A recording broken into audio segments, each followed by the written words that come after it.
Well, not only a commercial airline pilot, but I'm also in the military. So when I am home, I also have to fly for the military and I can get deployed, which takes me away from my family a year at a time.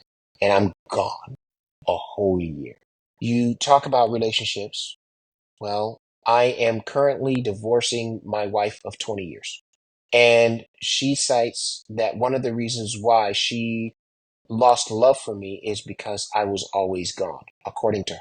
It's interesting because being a pilot is the second hardest, I believe, second or third hardest job in America behind being a air traffic controller because of the stress, because of the effects that it can have on your personal and always gone. There are a multitude, when I say a multitude of pilots that are on their third, fourth, fifth marriages. Multitude. It's crazy.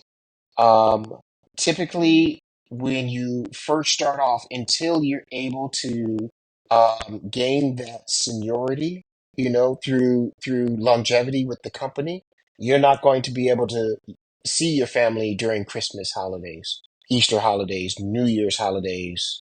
You're going to miss your child's baseball games, football games, track meets. You're going to miss all of that, and it weighs on you because you feel like you're letting your family down.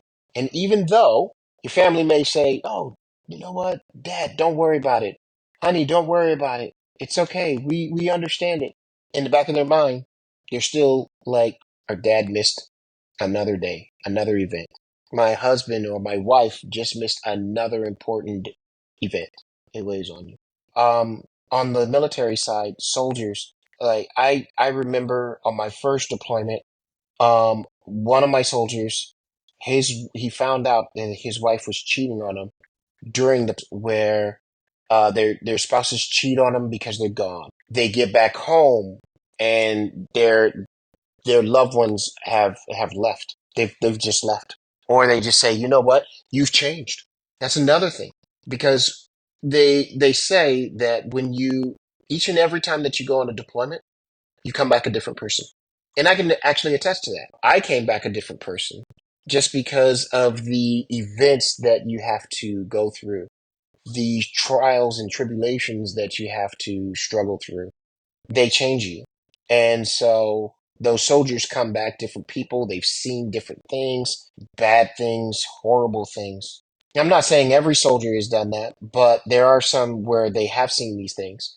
Even if they have a light job and they don't have to bear witness to atrocities or anything like bodies getting shot at. Just the fact that they are away from their loved ones changes them. It changes them. One phenomenon that many people do not understand, they don't know about is it's kind of like a time warp. So what do I mean by that? Let's say if you can imagine everything that you see right now, right up until now, okay, is it's good. You've got it all in your memory, okay? And then all of a sudden you disappear. You disappear for a year at a time. For a year, you just go away and you come back. All of your memories are still the same. All your friends, you're talking about you have all of the scenes in your brain, in your memory of what happened up until you left. And then you get back. And what happens? Your friends are like, "Yeah, all right, Stan, you back, man. Let's go ahead and let's have a party. Yay, Stan back." And they have a party for you. Remember, all your memories that you had is from a year ago. Well, guess what? Their memories continued on. And so what happens? All of their friends gets together and they start talking about things that just happened. Maybe a month ago, maybe 2 months ago, maybe 3 months ago. You left 12 months ago. You have no clue, and they're laughing, they're hooping, and they're hollering, and they're just reminiscing. They're having a great time reminiscing about something that happened 2, 3 months ago, and you have no clue. What happens? You feel left out. Even though everybody got together for you, it's like you're an outsider at your own party. That plays on the mind of people. It really does. Even the family members, like I went away and I got back and my son is talking to his mother about something that happened a couple of weeks ago. I knew nothing about it. Plays on you. Here's a crazy thing. This is crazy that happened. What happened was during my first deployment, my soon to be ex-wife, she's from Japan.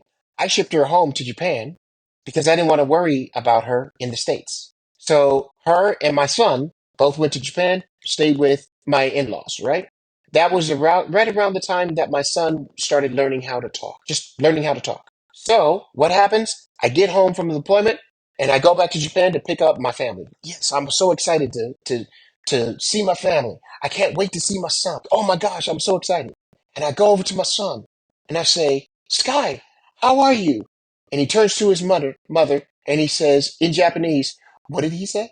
And I'm looking around and I'm like, oh my gosh. And and so she says to him, hey, how are you? He's glad to see you. And he says in Japanese, oh, I can't understand him. Luckily, I used to live in Japan, so I can kind of get by in Japanese. I had to speak to my son in Japanese. So not only do I have to contend with the fact that this little boy may not really recognize me as his father because I've been gone away from him for a year. He's a young kid. He forgot about me. But I can't even speak to him in my own mother tongue.